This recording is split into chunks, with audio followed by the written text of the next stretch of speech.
La historia del profeta Isaías comenzó en días turbulentos para el pueblo de Judá. Reinaba el rey Usías, cuando Isaías recibió una visión que marcaría su vida para siempre. En el año en que murió el rey, vio al Señor sentado en un trono alto y sublime.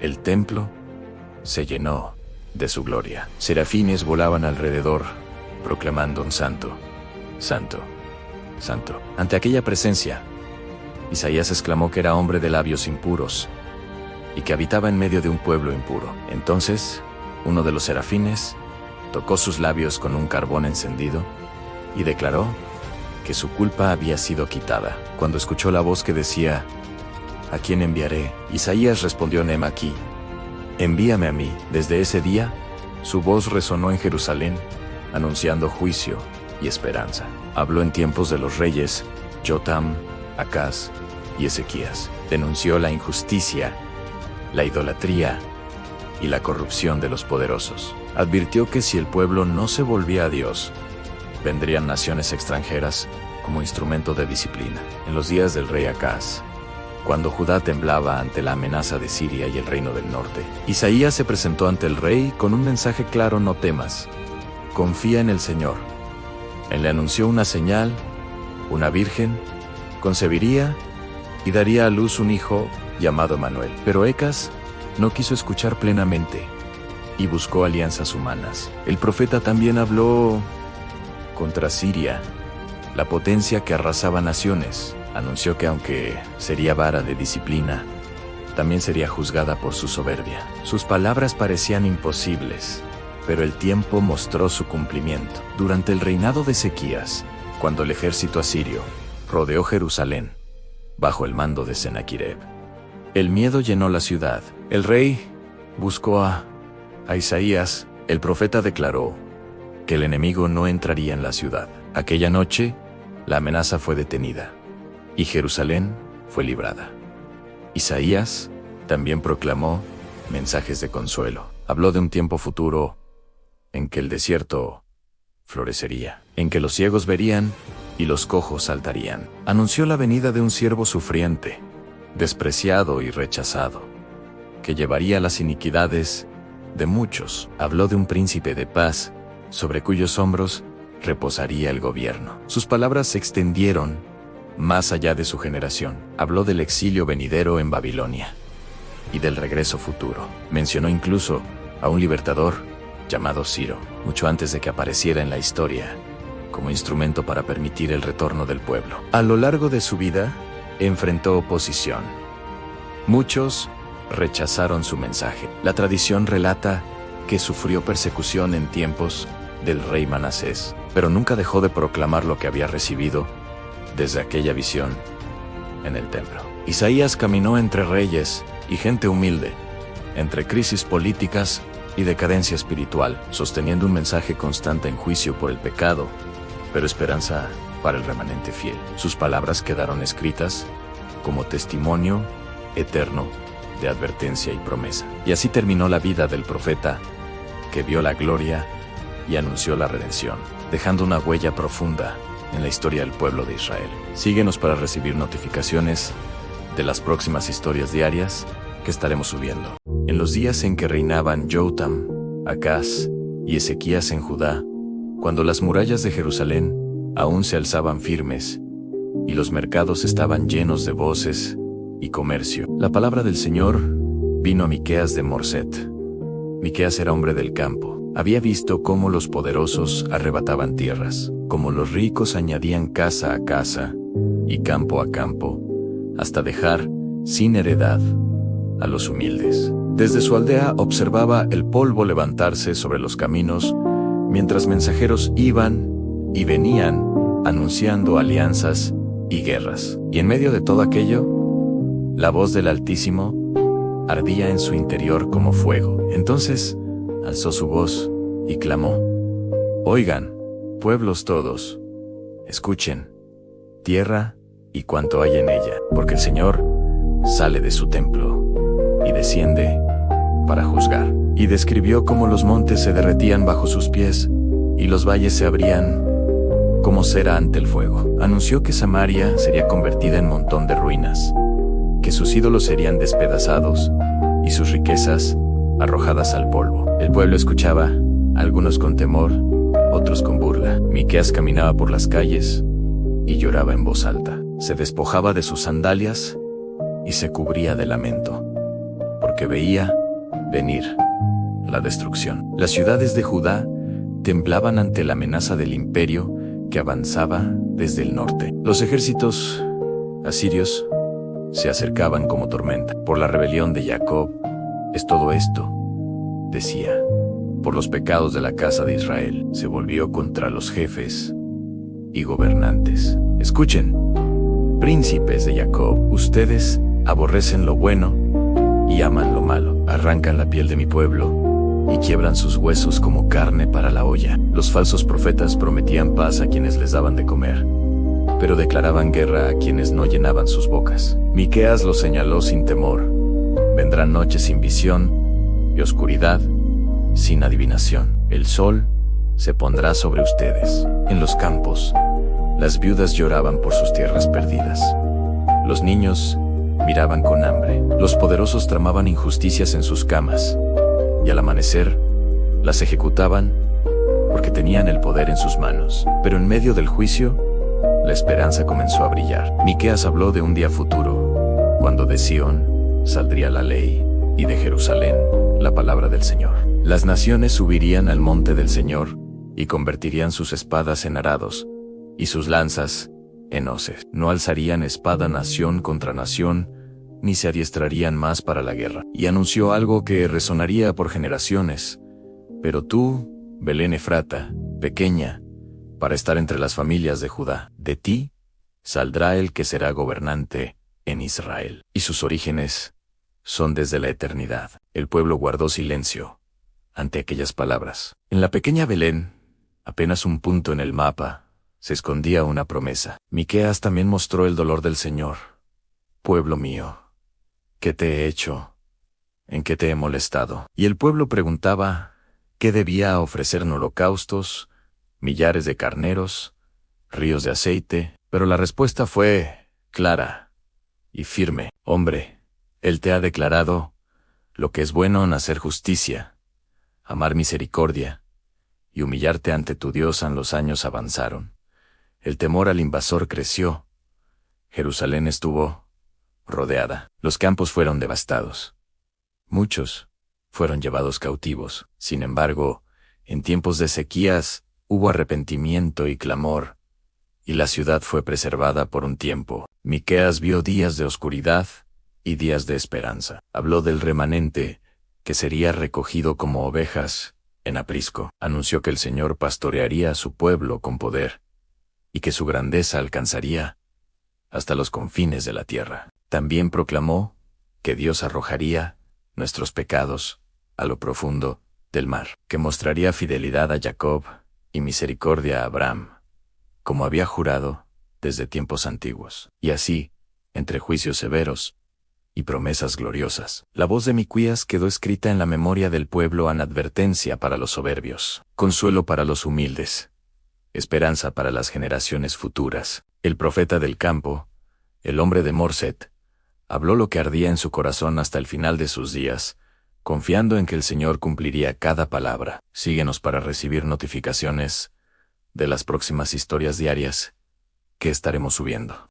La palabra del Señor vino a Jonás, hijo de Amitai, diciendo: Levántate y ve a Nínive, la gran ciudad, y clama contra ella, porque su maldad ha subido delante de mí.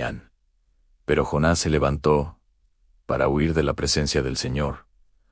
No fue hacia el oriente, sino que descendió a Jope, donde encontró un barco que iba rumbo a Tarsis. Pagó su pasaje y descendió a la nave, buscando alejarse lo más posible del mandato divino. El barco partió, y el mar parecía tranquilo. Pero el Señor envió un gran viento sobre el mar, y se desató una tempestad tan violenta que la nave estaba a punto de romperse. Los marineros, llenos de miedo, clamaban cada uno a su Dios, y arrojaban la carga al mar para aligerar el peso. Mientras tanto, Jonás había descendido al fondo del barco, y dormía profundamente. El capitán se acercó y lo despertó. ¿Cómo puedes dormir? Levántate, clama a tu Dios, tal vez Él tenga compasión y no perezcamos. Los marineros decidieron echar suertes para saber por causa de quién había venido aquella desgracia, y la suerte cayó sobre Jonás. Entonces le preguntaron: Dinos, ¿por qué nos ha sobrevenido este mal? ¿Cuál es tu oficio? ¿De dónde vienes? Jonás respondió: Soy hebreo, y temo al Señor, Dios del cielo, que hizo el mar y la tierra. Al oír esto, los hombres tuvieron aún más temor. ¿Qué has hecho?, le preguntaron. Jonás les confesó que huía de la presencia del Señor en el mar. Se embravecía cada vez más. ¿Qué haremos contigo para que el mar se calme? Le dijeron: Tomadme y arrojadme al mar. Respondió él: y el mar se aquietará, porque sé que por mi causa ha venido esta gran tempestad. Los hombres intentaron remar para regresar a tierra, pero no pudieron. El mar se enfurecía más. Entonces clamaron al Señor y dijeron: Te rogamos que no perezcamos por la vida de este hombre. Y tomando a Jonás, lo arrojaron al mar. Al instante, el mar se calmó. Y aquellos hombres temieron grandemente al Señor, ofreciendo sacrificios y haciendo votos. Pero el Señor tenía preparado un gran pez que tragó a Jonás, y estuvo Jonás en el vientre del pez 3 días y 3 noches. Desde las profundidades, en la oscuridad y el silencio, Jonás oró: En mi angustia clamé al Señor, y Él me respondió. Desde el seno del Seol pedí auxilio, y oíste mi voz. Las aguas me rodearon hasta el alma, el abismo me envolvió. Pero tú sacaste mi vida de la fosa, Señor Dios mío. Cuando mi alma desfallecía, me acordé del Señor, a las salvaciones del Señor. Entonces el Señor habló al pez, y éste vomitó a Jonás en tierra firme. Por segunda vez vino la palabra del Señor a Jonás: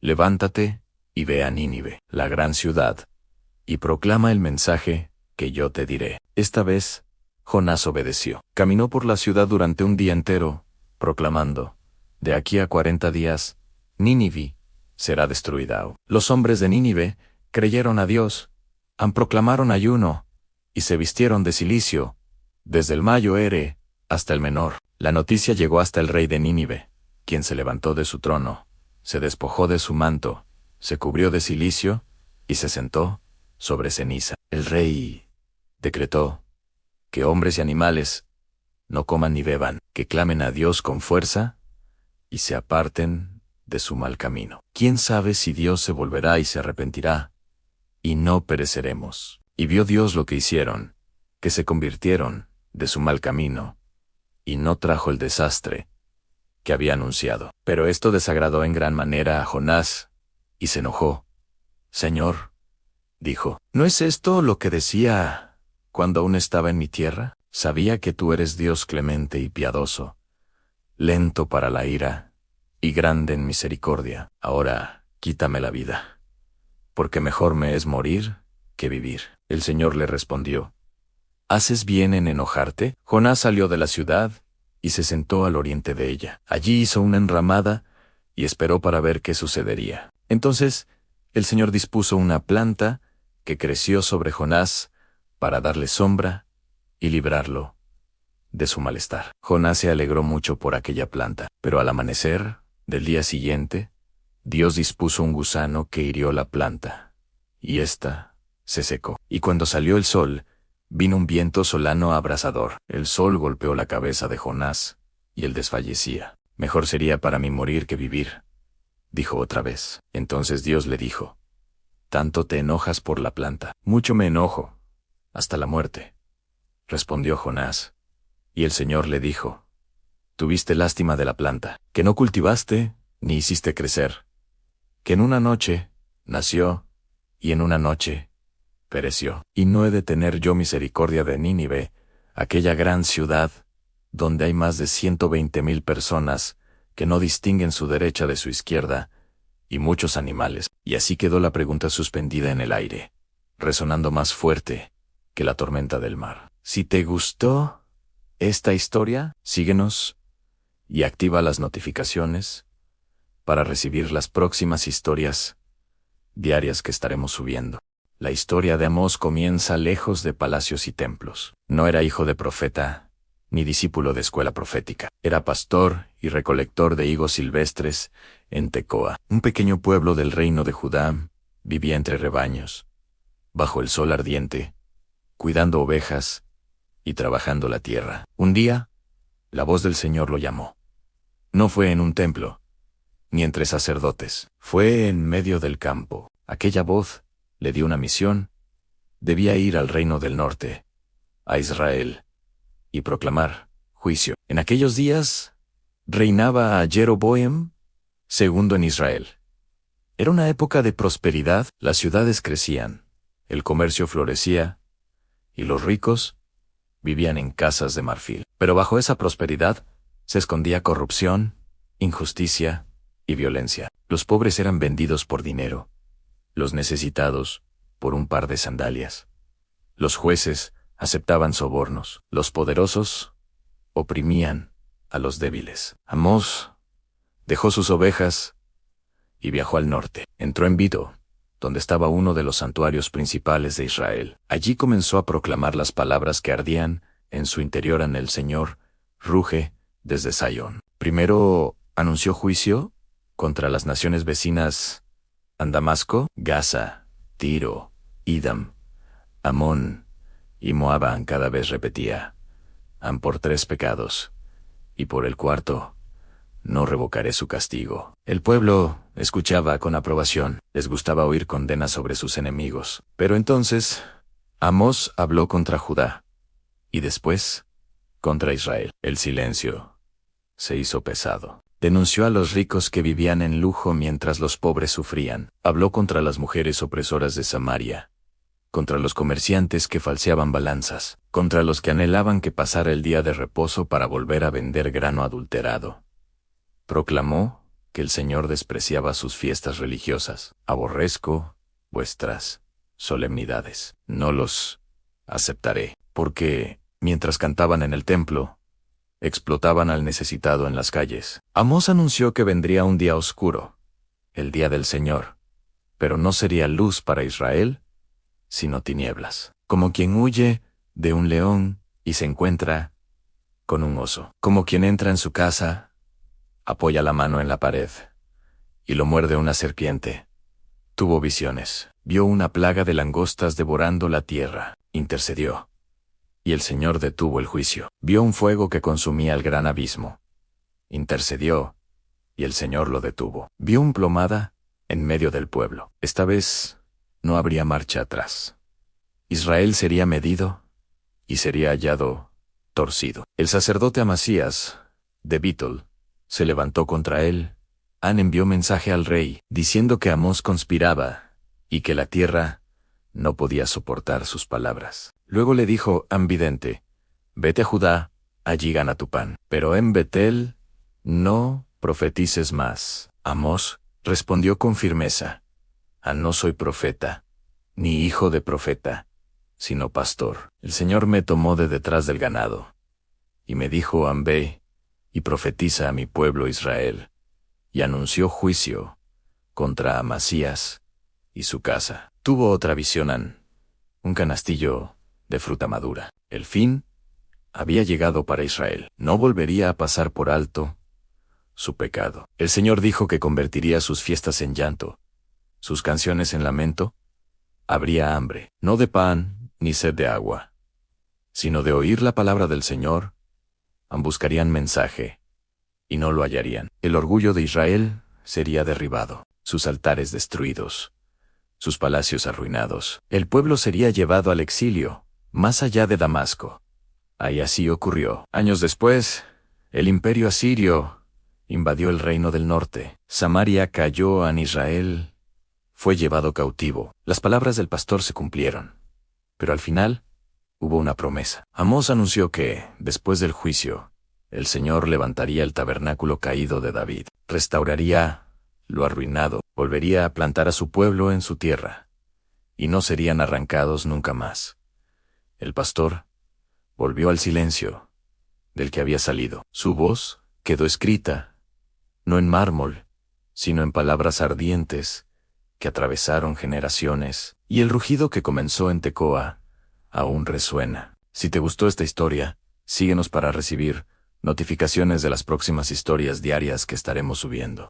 La historia del profeta Oseas comienza en los días turbulentos del reino del norte de Israel, cuando reinaban Jeroboam II, Usías, Jotam, Acaz y Ezequías. Era un tiempo de prosperidad aparente, pero de profunda corrupción espiritual. Oseas recibió palabra del Señor, y lo primero que Dios le pidió no fue predicar, sino vivir un mensaje. El Señor le dijo que tomara por esposa a una mujer infiel. Así, Oseas tomó por mujer a Gomer, hija de Diblaim. Ella quedó embarazada y dio a luz un hijo. Dios le dijo que lo llamara a Jezreel, porque castigaría la sangre derramada en Jezreel, y pondría fin al reino de la casa de Israel. Después, Gomer dio a luz una hija. Dios dijo que la llamaran Lor-Yuma, porque ya no tendría compasión de la casa de Israel. Luego, nació otro hijo. El Señor dijo que lo llamaran Lo-Ami, porque Israel ya no sería su pueblo, y él no sería su Dios. Pero el Señor también prometió que, aunque ahora eran llamados no pueblo mío, llegaría el día en que serían llamados hijos del Dios viviente. Y el número de los hijos de Israel sería como la arena del mar. Mientras tanto, Israel se alejaba cada vez más. Adoraban a Baal, ofrecían sacrificios a ídolos, y olvidaban al Señor que los había sacado de Egipto. Por eso Dios dijo que quitaría su trigo, su vino y su aceite. Destruiría sus viñas, y dejaría que el desierto cubriera lo que habían atribuido a sus dioses falsos. Gomer abandonó a Oseas, y se fue tras sus amantes, creyendo que ellos le daban pan, agua, lana, lino, aceite y bebida, pero no sabía que era el Señor quien le daba todo. Entonces, Dios habló nuevamente a Oseas, y le dijo que fuera y amara otra vez a la mujer que lo había traicionado. Oseas fue y la rescató, pagando un precio por ella, y la trajo de vuelta a su casa. Le dijo que viviría con él muchos días, que no se prostituiría, ni sería de otro hombre. Así sería también con Israel, muchos días, sin rey, sin sacrificio, sin altar, sin ídolos, pero después volverían y buscarían al Señor su Dios. El Señor declaró su acusación contra la tierra. No había verdad, ni misericordia, ni conocimiento de Dios. Solo juramentos falsos, mentira, asesinato, robo y adulterio. Por eso la tierra estaba de luto. Los sacerdotes habían olvidado la ley, y el pueblo era destruido por falta de conocimiento. Israel era como una vaca indómita, rebelde y obstinada. Aún así, el Señor llamó al arrepentimiento. Venid y volvamos al Señor, porque Él arrebató, pero nos sanará, hirió, pero nos vendará. Pero el corazón del pueblo era inconstante, como nube de la mañana que se desvanece. Hacían alianzas con naciones extranjeras, confiaban en reyes humanos, y no en su Dios, sembraban viento, y cosechaban torbellino. Israel era como una torta no volteada, quemada por un lado y cruda por el otro. Como paloma incauta, llamaban a Egipto, y acudían a Asiria. Dios recordó cuando Israel era niño, y lo amó, y de Egipto lo llamó. Le enseñó a caminar, lo tomó en sus brazos, lo atrajo con cuerdas de amor. Pero cuanto más los llamaba, más se alejaban. El corazón del Señor se conmovió dentro de él, aunque anunció juicio, también declaró que no destruiría completamente a su pueblo. Finalmente, el mensaje fue claro en Israel, volvería del exilio, temblando, como aves desde Egipto, y como palomas desde Asiria. El Señor los haría habitar nuevamente en sus casas. El libro concluye con una invitación: vuelve, Israel, al Señor tu Dios, porque por tu pecado has caído. Tomad palabras y volved al Señor. Yo sanaré su rebelión, los amaré de pura gracia. Así la vida de Oseas quedó como señal viva. Un amor herido que no dejó de amar. Un pacto traicionado que no dejó de llamar al arrepentimiento. Y un Dios que, aún después del juicio, prometió restauración. Si te gustó esta historia, y quieres seguir recibiendo las próximas historias bíblicas diarias, síguenos y activa las notificaciones para no perderte ninguna. En los días en que el reino de Judá estaba a punto de caer, el ejército de Nabucodonosor II, rey de Babilonia, sitió Jerusalén. La ciudad fue vencida, y entre los jóvenes llevados cautivos se encontraba un muchacho de noble linaje, llamado Daniel. Junto a él fueron llevados Ananías, Misael y Azarías. En Babilonia, el jefe de los eunucos escogió a los jóvenes más sabios para servir en el palacio real. Les enseñaron la lengua y la ciencia de los caldeos. A Daniel le cambiaron el nombre por Belsasar, a Ananías por Sadrach, a Misael por Mesac y a Azarías por Abednego. El rey ordenó que comieran de la comida real y bebieran de su vino, pero Daniel propuso en su corazón no contaminarse. Pidió al jefe de los eunucos que les permitiera comer legumbres y beber agua durante 10 días. Al cabo de ese tiempo, su semblante era más saludable que el de los demás jóvenes. Así se les permitió continuar con aquella dieta. Dios les dio conocimiento e inteligencia en todas las letras y ciencias. Y Daniel tuvo entendimiento en toda visión y sueños. Un día, Nabucodonosor II tuvo un sueño que perturbó su espíritu. Llamó a magos y astrólogos, exigiendo no solo la interpretación, sino también que revelaran el sueño mismo. Nadie pudo hacerlo. El rey,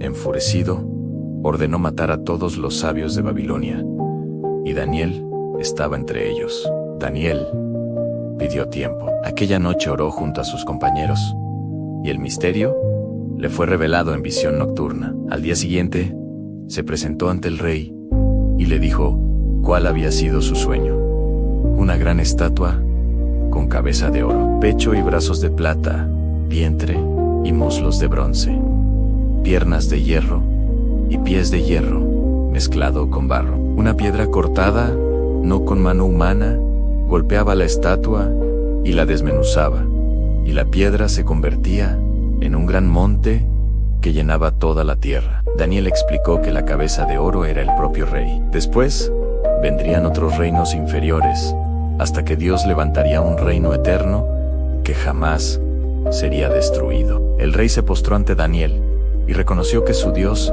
era Dios de dioses. Daniel fue engrandecido y puesto sobre toda la provincia de Babilonia. Tiempo después, el rey levantó una enorme estatua de oro y mandó que todos la adoraran al oír el sonido de los instrumentos. Sadrach, Mesac y Abednego se negaron. Fueron llevados ante el rey y arrojados a un horno ardiente calentado 7 veces más de lo normal. Pero en medio del fuego apareció una cuarta figura semejante a un hijo de los dioses. Los 3 jóvenes salieron sin olor a humo en sus ropas. El rey bendijo al Dios de ellos y decretó que nadie hablara contra él.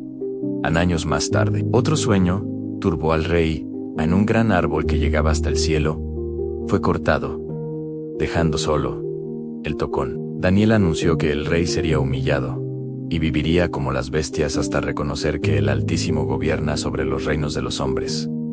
Así sucedió. Nabucodonosor II perdió el juicio, habitó en el campo y comió hierba como los bueyes, hasta que alzó sus ojos al cielo y su razón le fue restaurada. Después reinó Belsasar.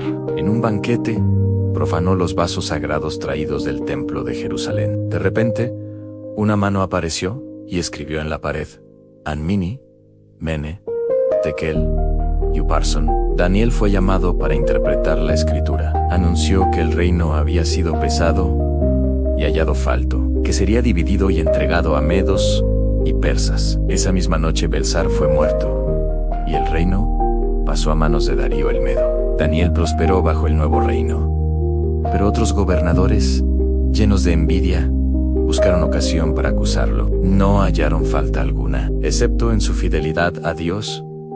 Convencieron al rey de firmar un edicto que prohibía orar a cualquier dios u hombre que no fuera el rey durante 30 días. Daniel, al saberlo, abrió las ventanas de su casa hacia Jerusalén y oró como lo hacía siempre, 3 veces al día. Fue denunciado y arrojado al foso de los leones. El rey pasó la noche en ayuno.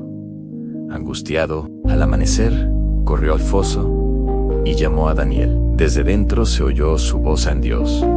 Había enviado su ángel, y los leones no le habían hecho daño. Daniel fue sacado ileso, y los que lo acusaron fueron lanzados al foso, donde los leones los despedazaron antes de tocar el suelo. El rey decretó que en todo su dominio se temiera al Dios de Daniel, porque es el Dios viviente que permanece para siempre. Daniel tuvo también visiones.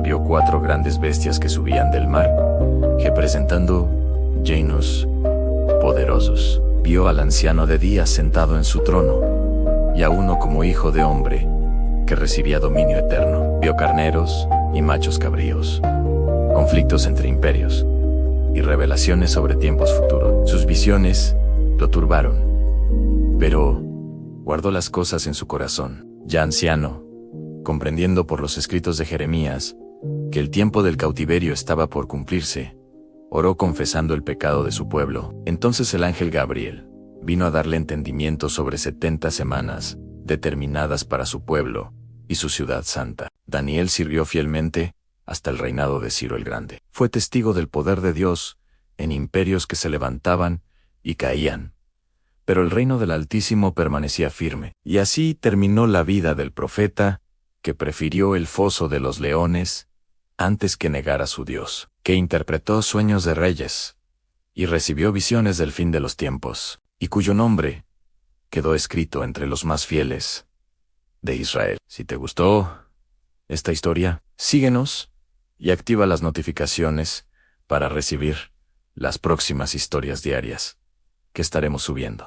En los días oscuros en que el pueblo de Judá fue llevado cautivo a Babilonia, entre los exiliados iba un joven sacerdote llamado Ezequiel. Había sido arrancado de su tierra y llevado junto al río Quebar. Allí, lejos del templo que soñaba servir, el cielo se abrió. Vio un viento huracanado que venía del norte, una gran nube con fuego envolvente y un resplandor brillante. En medio del fuego aparecieron 4 seres vivientes, con forma semejante a hombres, pero cada uno tenía 4 rostros y 4 alas. Sus rostros eran de hombre, de león, de buey y de águila.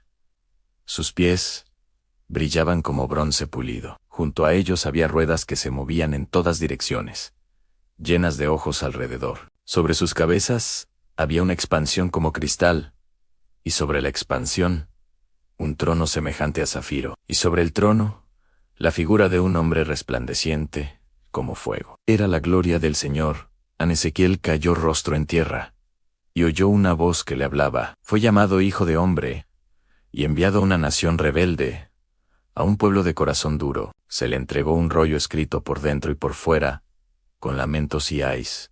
Se le mandó comerlo. Él lo comió, y fue dulce como la miel en su boca. El espíritu lo levantó, y lo llevó entre los cautivos. Permaneció atónito 7 días. Entonces vino palabra del Señor.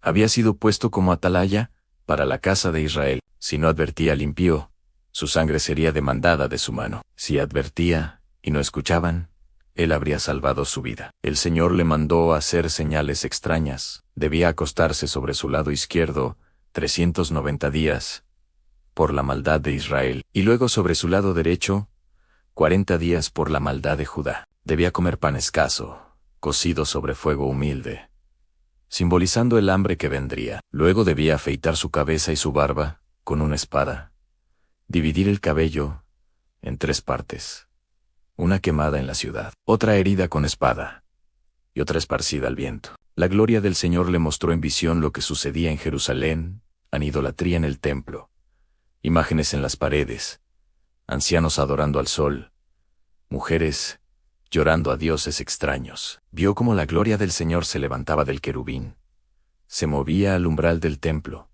y luego abandonaba la ciudad. Un hombre vestido de lino marcaba en la frente a los que gemían por las abominaciones. Los demás eran entregados al juicio. Murió la esposa de Ezequiel, el deleite de sus ojos, pero el Señor le ordenó no hacer duelo. Su silencio sería señal para el pueblo, que tampoco podría llorar cuando Jerusalén cayera. Y llegó el día. Un fugitivo vino anunciando que la ciudad había sido herida, el templo destruido, los muros derribados. Entonces la boca de Ezequiel fue abierta nuevamente, y habló de esperanza. Profetizó contra las naciones, contra Amón, Moab, Edom y Filistea.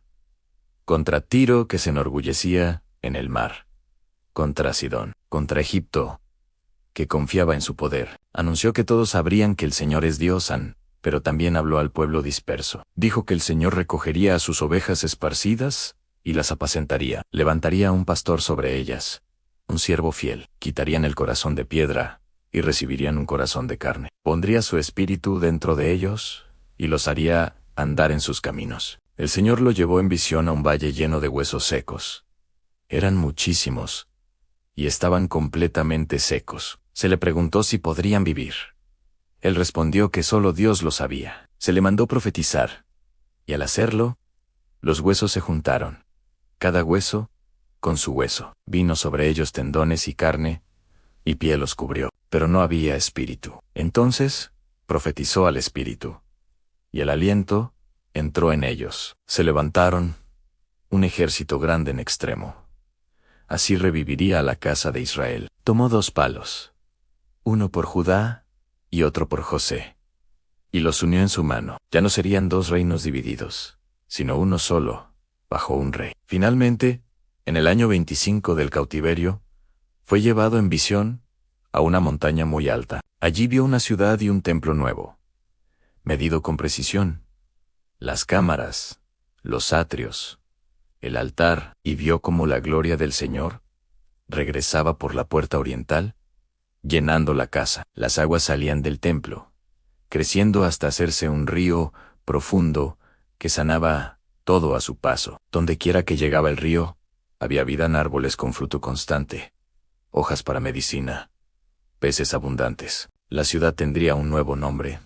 El Señor está allí. Así habló Ezequiel entre los exiliados, viendo juicios y restauración, muerte y vida, ruina y esperanza, hasta que sus palabras quedaron como fuego en la memoria de su pueblo. Si te gustó esta historia, síguenos para recibir notificaciones de las próximas historias diarias que estaremos subiendo.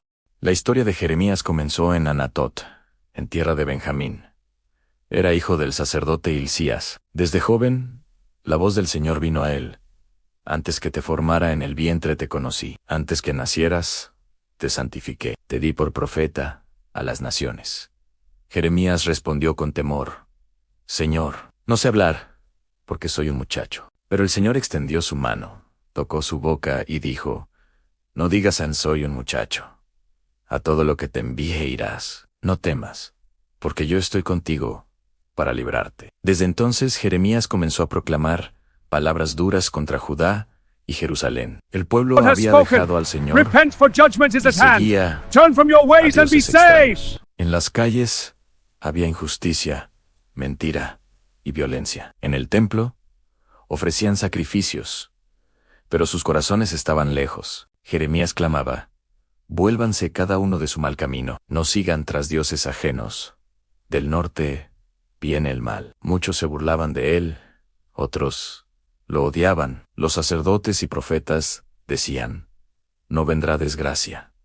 El templo del Señor está aquí. Pero el Señor le mostró a Jeremías una vara de almendro y una olla hirviendo que se derramaba desde el norte. Babilonia se levantaba como instrumento de juicio. Dios le mandó no casarse ni tener hijos, porque vendrían días de calamidad. También le ordenó no entrar en casa de luto, ni en casa de banquete, porque la alegría cesaría en la ciudad. Un día, el Señor le dijo que tomara un cinto de lino y lo escondiera junto al río Éufrates. Cuando volvió por él, estaba podrido. Así sería el orgullo de Judá, corrompido por su desobediencia. En otra ocasión, Jeremías bajó a la casa del alfarero. Observó cómo el barro se echaba a perder en sus manos, y el alfarero lo volvía a moldear. Entonces el Señor dijo: Como el barro en manos del alfarero, así son ustedes en mis manos. Pero el pueblo respondió: seguiremos nuestros propios planes. Jeremías anunció que Jerusalén sería sitiada y el templo destruido. Por eso fue golpeado por el sacerdote Pasur y puesto en el cepo. Al día siguiente, al ser liberado, volvió a profetizar. Durante el reinado de Joacim, Jeremías dictó todas las palabras del Señor a su escriba Baruc. El rollo fue leído ante el rey. Joacim lo cortó con un cuchillo y lo arrojó al fuego hasta consumirlo por completo. Entonces, el Señor mandó escribir otro rollo con las mismas palabras, y muchas más, cuando el ejército de Babilonia se acercó. Jeremías dijo al pueblo: el que se quede en la ciudad, morirá. El que se entregue, vivirá. Lo acusaron de traición. Fue arrestado y encerrado. Más tarde, los príncipes lo arrojaron en una cisterna llena de lodo, donde comenzó a hundirse. Allí habría muerto si no fuera por Ebed-Melech, que pidió al rey permiso para rescatarlo. Lo sacaron con cuerdas y trapos. El sitio de Jerusalén fue terrible. El hambre consumía a la gente. La ciudad cayó. Los muros fueron derribados. El templo fue incendiado. El rey Sedequías fue capturado. Vio morir a sus hijos, y luego fue cegado antes de ser llevado a Babilonia. Jeremías fue liberado por orden del rey de Babilonia. Le dieron la opción de ir a Babilonia o quedarse. Decidió permanecer con el remanente en Judá, bajo el gobierno de Gedalías. Después, Gedalías fue asesinado. El pueblo, temiendo represalias, decidió huir a Egipto. Jeremías les advirtió que no lo hicieran, pero no escucharon. Lo obligaron a ir con ellos. En Egipto, Jeremías volvió a denunciar la idolatría del pueblo. Ellos respondieron que seguirían ofreciendo incienso a la reina del cielo. Aún así, Jeremías continuó proclamando la palabra del Señor en medio de la destrucción. Anunció esperanza.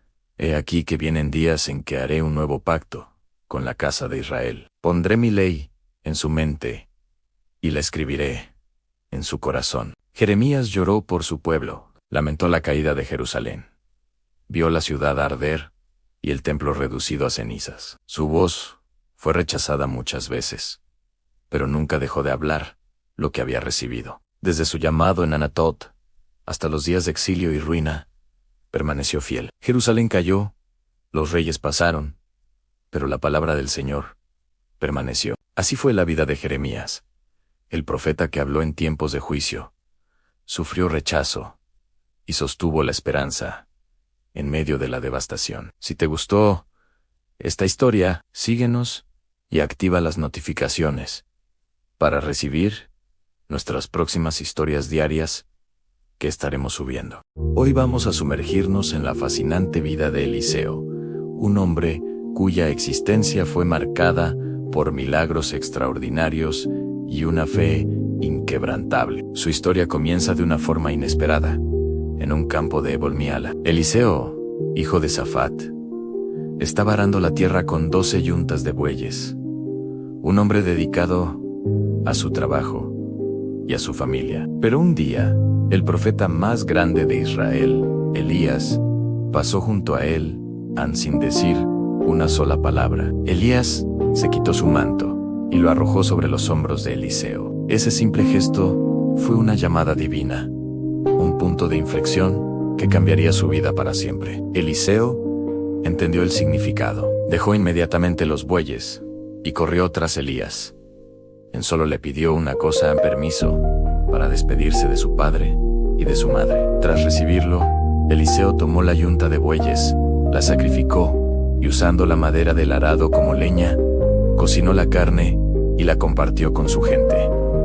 Fue un acto de renuncia total. Quemó los puentes con su pasado para abrazar un futuro incierto, pero lleno de propósito. Desde ese día, se convirtió en el siervo y discípulo de Elías. Durante años, Eliseo caminó junto a su maestro, observando en silencio, aprendiendo de cada palabra y de cada milagro. Vio el poder de Dios actuar a través de Elías y su corazón se preparaba para lo que vendría. Finalmente, llegó el día en que Elías sería llevado al cielo. El momento de la despedida era inminente, pero Eliseo se negaba a separarse de su mentor. Emprendieron un último viaje juntos.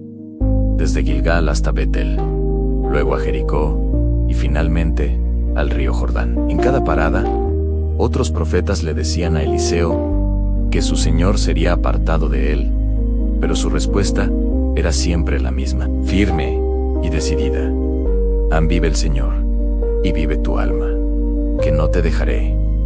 Su lealtad era absoluta. Al llegar a la orilla del Jordán, Elías tomó su manto, el mismo que había lanzado sobre Eliseo, y golpeó las aguas. Asombrosamente, el río se dividió en dos, y ambos cruzaron sobre tierra seca. En el otro lado, Elías se volvió hacia su fiel discípulo y le preguntó qué deseaba antes de partir.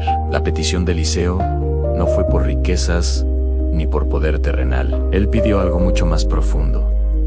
Te ruego que una doble porción de tu espíritu sea sobre mí. Elías reconoció la magnitud de su petición y le dijo: cosa difícil has pedido. Si me vieres, cuando fuere quitado de ti, te será hecho. Mas si no, de repente.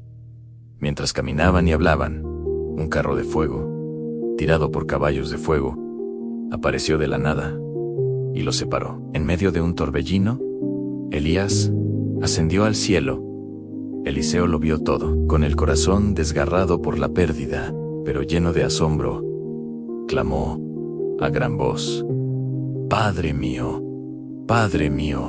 carro de Israel y su gente de a caballo. En un gesto de profundo dolor, rasgó sus propias vestiduras. Luego, vio el manto de Elías que había caído al suelo, lo recogió, regresó a la orilla del Jordán y con la fe encendida, golpeó las aguas diciendo: ¿Dónde está el Señor, el Dios de Elías? Al instante, las aguas se dividieron una vez más. Eliseo cruzó de vuelta solo, pero ya no era el mismo. Los hijos de los profetas que lo vieron desde lejos, supieron que el espíritu de Elías ahora reposaba sobre él. El ministerio de Eliseo había comenzado. Su primer milagro público tuvo lugar en Jericó. Los hombres de la ciudad se acercaron a él con un problema grave. El agua era mala y la tierra estéril, lo que causaba muerte y enfermedad. Eliseo, actuando con la autoridad que le había sido conferida, pidió una vasija nueva llena de sal. Fue al manantial de las aguas, arrojó la sal y declaró en nombre de Dios: Envío sane estas aguas, y no habrá más en ellas muerte ni enfermedad. Y así fue. Desde ese día, las aguas de Jericó quedaron sanas, un testimonio del poder de Dios a través de su nuevo profeta. Poco después, mientras subía a Betel, Eliseo enfrentó una prueba muy diferente. Un grupo de muchachos salió de la ciudad y comenzó a burlarse de él, gritándole: Calvo, sube. Calvo, sube. Su burla no era una simple travesura infantil, era un desprecio directo al profeta de Dios. Eliseo se volvió, los miró fijamente y los maldijo. En el nombre del Señor, inmediatamente. Dos osas salieron del bosque y atacaron al grupo, despedazando a 42 de ellos. Un evento terrible que sirvió como una advertencia sombría sobre el respeto debido a los siervos de Dios. El ministerio de Eliseo continuó impactando a reyes y naciones. En una ocasión, los reyes de Israel, Judá y Edom salieron para luchar contra Moab. En su marcha por el desierto, se quedaron sin agua para sus tropas y animales, enfrentando una muerte segura. Desesperados, buscaron al profeta. Eliseo, aunque al principio reacio a ayudar al rey de Israel por su idolatría, accedió por respeto al rey de Judá. Pidió que le trajeran un músico. Mientras el hombre tocaba su arpa, la mano del Señor vino sobre Eliseo y profetizó. Les ordenó cavar zanjas por todo el valle y les aseguró que, sin ver viento ni lluvia, el valle se llenaría de agua. Así sucedió. A la mañana siguiente, las zanjas estaban repletas. Cuando los moabitas vieron el agua desde lejos, teñida de rojo por el sol del amanecer, creyeron que era sangre y que los reyes se habían destruido entre sí, y corrieron a saquear el campamento, pero cayeron en una emboscada y fueron derrotados. La compasión de Eliseo también se extendió a los más necesitados. Una viuda, esposa de uno de los hijos de los profetas, acudió a él, llorando. Un acreedor estaba a punto de llevarse a sus 2 hijos como esclavos para saldar una deuda. Eliseo le preguntó: ¿qué tienes en casa? Ella respondió que no tenía nada, salvo una pequeña vasija de aceite. El profeta le dio instrucciones precisas en: pide prestadas muchas vasijas vacías a tus vecinos. Enciérrate en tu casa con tus hijos y comienza a verter el aceite de tu única vasija en las demás. La mujer obedeció. Milagrosamente, el aceite fluyó sin cesar hasta que la última vasija estuvo llena. Eliseo le dijo: ve y vende el aceite, paga tus deudas, y tú y tus hijos vivid del resto en Sunam. Una mujer importante y generosa solía hospedar a Eliseo cada vez que pasaba por la ciudad. Reconociendo que era un santo varón de Dios, convenció a su esposo para construirle una pequeña habitación en el techo de su casa, amueblada con una cama, una mesa, una silla y una lámpara. Eliseo, agradecido por su hospitalidad, quiso recompensarla. A través de su criado Gizi, se enteró de que ella no tenía hijos y su esposo era ya anciano. Eliseo la llamó y le profetizó: en el año que viene, por este tiempo, abrazarás un hijo Han. Aunque ella lo dudó, la promesa se cumplió y dio a luz un niño. Años más tarde, la tragedia golpeó. El niño, estando en el campo con su padre, se quejó de un fuerte dolor de cabeza y murió en el regazo de su madre. La tsunamita, con una fe extraordinaria, no se detuvo a llorar. Colocó al niño en la cama del profeta, ensilló un asna y corrió sin descanso hasta el monte Carmelo para buscar a Eliseo. Cuando él la vio de lejos, supo que algo andaba mal. Al llegar, ella se postró a sus pies, llena de angustia. Eliseo primero envió a su criado Gizi con su báculo para que lo pusiera sobre el rostro del niño, pero no hubo respuesta. Entonces, Eliseo fue personalmente. Al llegar, oró al Señor, se tendió sobre el cuerpo frío del niño, boca sobre boca, ojos sobre ojos,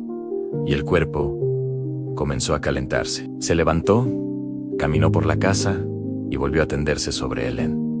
Entonces, el niño estornudó 7 veces y abrió los ojos. Eliseo llamó a la madre y le entregó a su hijo vivo. La provisión de Dios a través de Eliseo se manifestó incluso en tiempos de hambruna. Un día, sus discípulos preparaban un guiso, pero uno de ellos, sin saberlo, recogió calabazas silvestres venenosas y las echó en la olla. Cuando empezaron a comer, gritaron: «Varón de Dios, hay muerte en la olla». Con calma, Eliseo pidió un poco de harina. La echó en la olla y dijo: «Dad a la gente para que coma el guiso». Se volvió comestible y nadie sufrió daño. En otra ocasión, un hombre trajo 20 panes de cebada como ofrenda. Eliseo ordenó dárselos a los 100 hombres que estaban con él. Su siervo dudó: ¿cómo podría tan poco pan alimentar a tantos? Pero Eliseo insistió, declarando la palabra del Señor. Y así fue. Todos comieron hasta saciarse, y todavía sobró. Quizás uno de sus milagros más famosos es la sanación de Naamán, el general del ejército sirio. Era un hombre valiente y respetado, pero sufría de lepra. Una joven esclava israelita que servía a su esposa le habló del profeta en Samaria que podía sanarlo. Naamán viajó a Israel con una carta del rey de Siria y valiosos regalos. Cuando llegó a la casa de Eliseo, el profeta ni siquiera salió a recibirlo. Envió a un mensajero con una simple orden: «Ve y lávate 7 veces en el río Jordán, y tu carne se restaurará, y serás limpio». Naamán se enfureció, se sintió despreciado y consideró los ríos de Damasco mejores que las aguas de Israel. Pero sus siervos lo convencieron de obedecer. A regañadientes fue al Jordán y se sumergió 7 veces. Al salir del agua la 7ª vez, su piel estaba completamente restaurada, suave, como la de un niño. Regresó a Eliseo, lleno de gratitud, declarando: Heme aquí.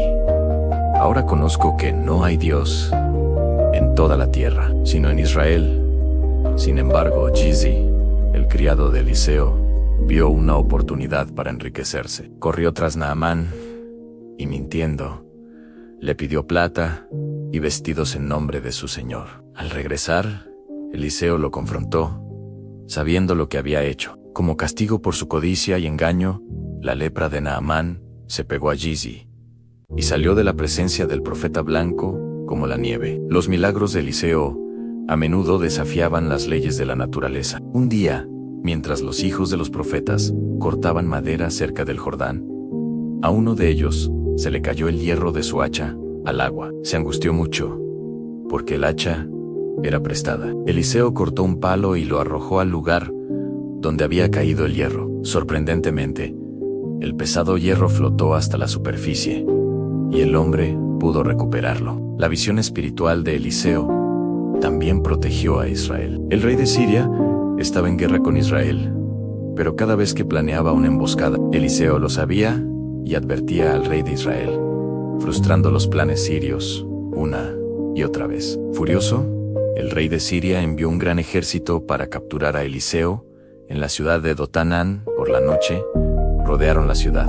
A la mañana siguiente, el criado de Eliseo se levantó y vio las tropas, los caballos y los carros. Lleno de pánico, gritó: «Señor mío, ¿qué haremos? ¿Qué haremos?». Eliseo le respondió con calma: «No tengas miedo, porque más son los que están con nosotros que los que están con ellos». Luego, oró para que los ojos de su siervo fueran abiertos. Y el joven vio que la montaña estaba llena de caballos y carros de fuego alrededor de Eliseo. Cuando los sirios avanzaron, Eliseo oró de nuevo, pidiendo que fueran cegados. Dios respondió, y el profeta condujo al ejército ciego hasta el centro de Samaria, la capital de Israel. Una vez allí, oró para que sus ojos fueran abiertos. El rey de Israel quiso matarlos, pero Eliseo lo detuvo. En un acto de increíble misericordia, les ordenó darles de comer y beber, y enviarlos de vuelta a su señor, incluso en la muerte. El poder de Dios, asociado a Eliseo, permaneció. Años después de su entierro, unos hombres estaban sepultando a un muerto cuando fueron sorprendidos por una banda de merodeadores. Apresuradamente, arrojaron el cadáver en la tumba de Eliseo. En el momento en que el cuerpo tocó los huesos del profeta, el hombre revivió y se puso de pie. La vida de Eliseo, desde su llamado en el campo hasta el milagro póstumo en su tumba, es un testimonio asombroso del poder de Dios, obrando a través de un siervo fiel en su.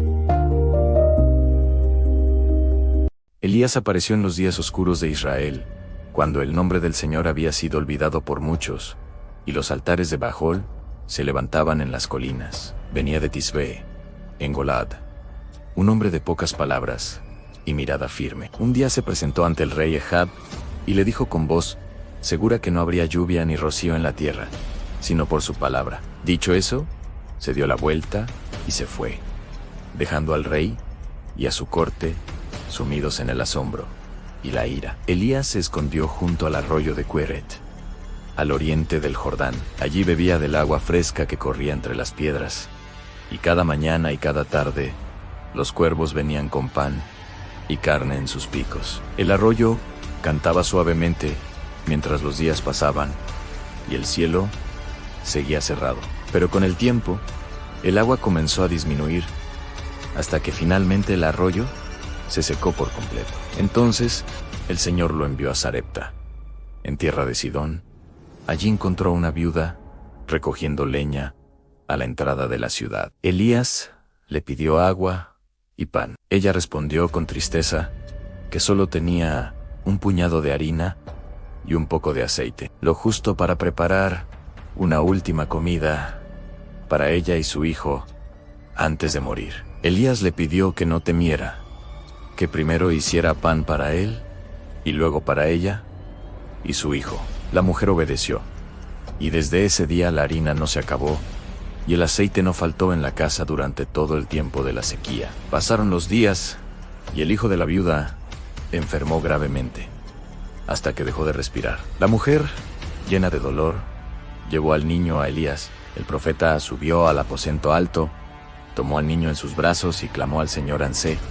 Tendió sobre él 3 veces y suplicó con todo su corazón. Entonces, la vida volvió al cuerpo del niño, y Elías lo entregó vivo a su madre. La mujer lo miró con lágrimas y dijo que ahora sabía que Elías era un hombre de Dios y que la palabra del Señor en su boca era verdad. Después de mucho tiempo, el Señor envió a Elías de nuevo ante Acab. En el camino se encontró con Abdías, el mayordomo del rey, quien había escondido a 100 profetas del Señor en cuevas y los había alimentado en secreto. Abdías, temeroso, anunció la llegada de Elías al rey. Cuando Acab vio al profeta, lo llamó perturbador de Israel. Elías respondió que no era él quien perturbaba al pueblo, sino el rey y la casa de su padre, por haber abandonado al Señor.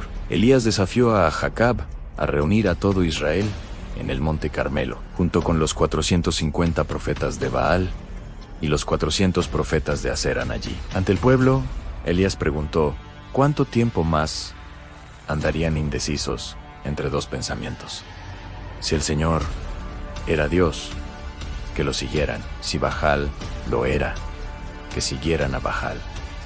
El pueblo guardó silencio. Se prepararon 2 altares con 2 toros. Los profetas de Baal eligieron uno y comenzaron a invocar a su Dios desde la mañana hasta el mediodía, danzando alrededor del altar y gritando sin cesar. Elías los observaba y se burlaba, diciendo que tal vez su Dios estaba ocupado, dormido o de viaje. Ellos gritaron aún más fuerte y se cortaron con cuchillos hasta que la sangre corría por sus cuerpos, pero no hubo voz ni respuesta. Al caer la tarde, Elías llamó al pueblo.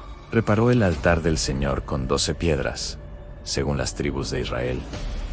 Puso la leña en orden y colocó el sacrificio. Mandó a derramar agua sobre el altar 3 veces, hasta que el agua llenó la zanja alrededor. Entonces levantó su voz y oró al Señor, para que el pueblo supiera que Él era Dios, y que los corazones volvieran a Él en el fuego. Cayó del cielo y consumió el sacrificio, la leña, las piedras y hasta el agua. Al ver esto, el pueblo cayó rostro en tierra y clamó que el Señor era Dios. Elías ordenó que prendieran a los profetas de Baal y fueron llevados al arroyo de Sisón, donde fueron ejecutados. Luego Elías subió a la cumbre del Carmelo, se inclinó hasta poner su rostro entre las rodillas y envió a su criado a mirar hacia el mar. 7 veces el criado fue y volvió sin ver nada, hasta que finalmente divisó una pequeña nube como la palma de una mano. Elías supo que la lluvia venía. El cielo se oscureció, el viento sopló con fuerza y cayó una gran lluvia. Elías, fortalecido por el Señor, corrió delante del carro de Acab hasta la entrada de Jezreel. Cuando Jezabel, esposa de Acab, supo lo que había sucedido, juró matar a Elías. El profeta, lleno de temor, huyó al desierto. Caminó un día entero y se sentó bajo un enebro, deseando morir. Se durmió exhausto, pero un ángel lo tocó y le dio pan cocido sobre brasas y agua. Elías comió y volvió a dormir. El ángel lo despertó de nuevo y le dijo que el camino era largo. Fortalecido con aquella comida, caminó 40 días y 40 noches hasta el monte Joreb. En una cueva del monte, Elías escuchó la voz del Señor Ambino, un viento fuerte que partía las montañas, pero el Señor no estaba en el viento. Luego un terremoto, pero el Señor no estaba en el terremoto. Después, un fuego, pero el Señor no estaba en el fuego. Finalmente, un silbo apacible y delicado llenó el lugar. Elías cubrió su rostro con el manto y salió a la entrada de la cueva. Allí recibió nuevas instrucciones y fue enviado a ungir reyes y a llamar a Eliseo, como su sucesor. Elías regresó y encontró a Eliseo arando con 12 yuntas de bueyes. Pasó junto a él y echó su manto sobre sus hombros. Eliseo dejó los bueyes,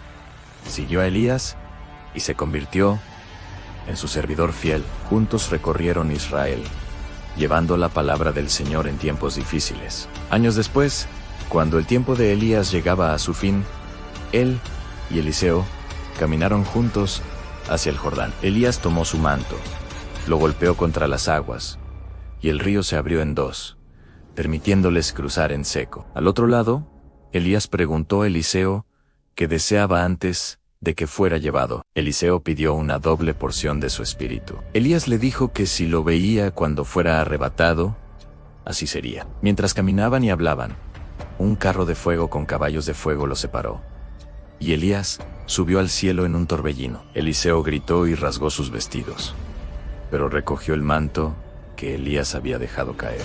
Volvió al Jordán, golpeó las aguas con el manto, y el río se abrió nuevamente. Entonces se supo que el espíritu de Elías reposaba sobre Eliseo. Así terminó la vida de Elías en la tierra, un profeta que caminó en soledad y poder, que habló con valentía en tiempos de oscuridad, y que fue llevado al cielo sin conocer la muerte. Síguenos para recibir notificaciones de las próximas historias diarias que estaremos subiendo.